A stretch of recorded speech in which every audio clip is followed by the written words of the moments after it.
One of the things that's quite characteristic about people, especially if they're introverted and they don't have very many friends, they don't have people to talk to, if they're suffering, maybe they're depressed or anxious, or they have some sets of strange symptoms like agoraphobia or obsessive compulsive disorder,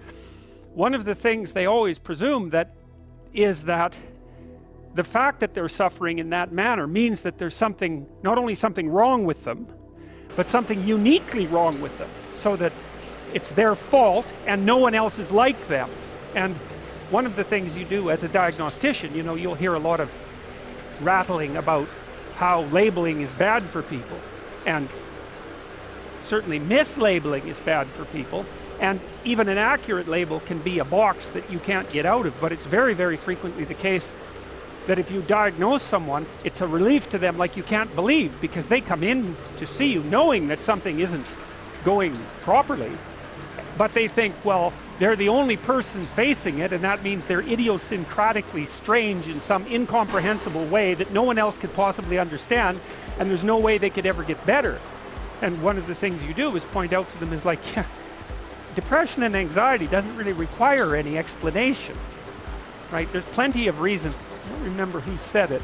Everyone has sufficient justification for suicide. I think that was the claim. Well, but the point is that if you look through the experiences of the typical person, unless they're very, very fortunate, and they won't be that way forever, that's certainly the case, that they can point to traumatic experiences in their life, death and loss and illness and humiliation and all those sorts of things, that are sufficient to account for existence in a state of quasi-permanent negative emotion. Now, often if you see, as I said, if you see people who are depressed and anxious by nature, they assume that everyone else is the smiling face that you see on Facebook, and so that alienates them from other people and themselves even more than certainly far more than necessary. And part of the psychoeducation that goes along with therapy is merely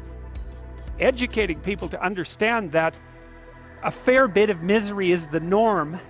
and that there's plenty of genuine reason for it.